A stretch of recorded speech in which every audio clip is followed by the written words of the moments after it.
तमिलनाडु में हुकूमत के फ्लोर टेस्ट में कामयाबी के बाद टीवीके पर हॉर्स ट्रेडिंग का इल्जाम लगाते हुए एडापदी के पलानीस्वामी ने कहा, सीएम विजय साफ और शफाफ हुकूमत देने का दावा करते हैं, लेकिन जब पार्टी के अंदर उलझन पैदा होती है तो वो सिर्फ एक शख्स के घर जाते हैं। KM news digital report. அந்த ஆட்சியிலே இடம்பெறுவதற்கு ஒரு குறிப்பிட்ட அமைச்சர்கள், அதாவது சுமார் 6 அமைச்சர் கொடுக்கின்றார்கள், 10 வாரித் தலைவர் கொடுப்பதாக அவர்களிடத்தில் இருந்த அதிமுக சட்டமன்ற உறுப்பினர்களை ஆசை வார்த்தை கூட்டி அந்த அடிப்படையிலே இன்றைக்கு சட்டமன்றத்திலே ஓட்டெடுப்பிலே அவர்கள் இந்த அரசு கொண்டு வந்த தீர்மானத்திற்கு ஆதரவு தெரிவித்திருக்கிறார்கள். அனைத்து இந்திய அண்ணா திராவிட முன்னேற்ற கழகத்தை பொறுத்தவரைக்கும் நடந்து முடிந்த சட்டமன்ற தேர்தலிலே 2011 2021 வரை அனைத்து இந்திய அண்ணா திராவிட முன்னேற்ற கழக ஆட்சியிலே செய்த சாதனைகளை சொல்லியும் எங்களுடைய இதயம் புரட்சித் தலைவர் எம்ஜிஆர், இதயம் புரட்சித் தலைவர் அம்மா அவருடைய பெயரை சொல்லித்தான் வாக்குகளை கேட்டு இரட்டை சின்னத்திலே போட்டியிட்டு வெற்றி பெற்றவர்கள் 47 பேரும். அதையெல்லாம் மறந்து இரவு பகல் மாறாமல் எங்களுடைய தலைமையுடைய உத்தரவுக்கு பேரிலே கழகத்தினுடைய தொண்டர்கள், நிர்வாகிகள், கூட்டணி கட்சி தலைவர் நிர்வாகிகள் தேர்தல் நேரத்திலே பிரச்சாரத்தை செய்து அதன் மூலமாகத்தான் அவர்கள் வெற்றி பெற்றிருக்கின்றார்கள்.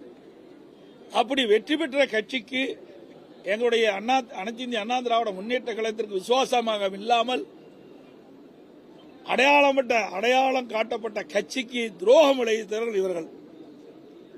இன்றைக்கு ஒவ்வொரு கட்சியும் ஒவ்வொரு சூழ்நிலையிலே வெற்றி பெறுவதும் வெற்றி வாய்ப்பு இழப்பதும் இயல்பானது ஒன்றுதான். ஏதோ அனைத்து இந்திய அண்ணா திராவிட முன்னேற்ற கழகத்துக்கு மட்டும் நிகழ்ந்ததல்ல. 1991 திராவிட முன்னேற்ற கழகம் அல்ல, 1996 அதிமுக அல்ல, 2001 இன்றைக்கு அதிமுக ஆட்சி, 2006 திமுக ஆட்சி, இப்படி மாறி மாறி ஆட்சி வரும். இன்றைய தினம் இன்னைக்கு தமிழக வெற்றி கழகம் வெற்றி பெற்று ஆட்சி அமைச்சிருக்குது. இந்த சூழ்நிலையில கூட அதிமுக 47 இடங்கள் வெற்றி பெற்று சொன்னால் இது மிகப்பெரிய வெற்றி. இன்னைக்கு கூட்டணி சார்பாக பார்க்கும்போது 6 இடங்கள், 53 இடங்கள் வெற்றி பெற்றிருக்கிறோம். இந்த சூழ்நிலையில வேண்டுமென்றே திட்டமிட்டு சில முன்னாள் அமைச்சர்கள் சட்டமன்ற உறுப்பினராகி அவருடைய ஆசைக்கு, அமைச்சர் ஆவேன் ஆசைக்கு எங்களோடு நாங்கள் தலைமை அறிவிக்கப்பட்ட அதன் மூலமாக வெற்றி பெற்று வந்த சட்டமன்ற உறுப்பினர்கள் தவறான வழியிலே அழைத்து சென்றுகின்றார்கள்.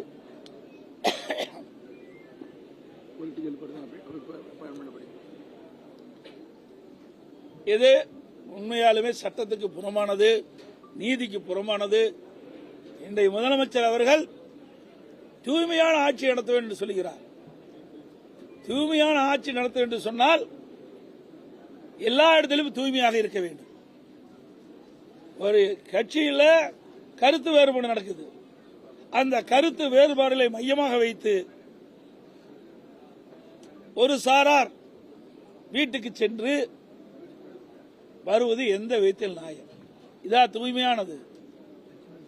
ஆக எங்க இயக்கத்திற்கு இப்படி வந்திருக்குது, எல்லா இயக்கத்திற்கும் சோதனை வரும். இது தவறான முன்னுதாரணம். இதுவரை தமிழக வரலாற்றிலே இல்லாத ஒன்று. இன்றைக்கு எத்தனையோ கட்சிகள் ஆட்சி இருந்திருக்குது, எத்தனையோ கட்சிகள் கருத்து வேறுபாடு பிரிஞ்சிருக்குது. ஆனா எந்த தலைவருமே இருந்த இயக்கத்துக்கு வீட்டுக்கு சென்றது கிடையாது.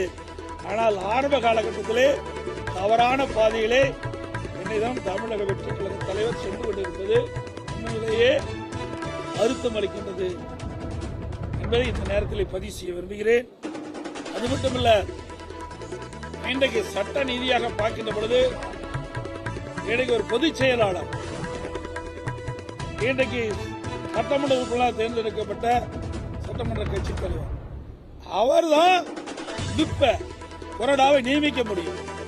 அப்படி நியமிக்கப்பட்ட கொறடா தான் என்று அனைத்து இந்திய அண்ணா திராவிட முன்னேற்ற கழக சட்டமன்ற உறுப்பினர்களுக்கு இன்னைக்கு நம்பிக்கை ஒரு தீர்மானம் வருகின்ற பொழுது அதை எதிர்த்து வாக்களிக்க வேண்டும் என்று முழுமையான தகவல் கொடுக்கப்பட்ட பிறகும் அவர்கள் எதிர்த்து வாக்களிக்க என்று சொன்னால் அங்கே குதிரை பேரம் நடைபெற்றுக் கொண்டுதான் பலர் தகவல் பரவுகிறது, பேசப்பட்டு வருகிறது. உண்மையிலேயே தூய்மையான ஆட்சி நடத்துவோம் என்று சொல்லிவிட்டு இதற்கெல்லாம் இடமளிக்கின்றார்கள் என்று பார்க்கின்ற பொழுது மக்கள் தான் இதற்கு நல்ல முடிவை கட்ட வேண்டும் என்று நேரத்தில் தெரிவிக்கின்றேன்.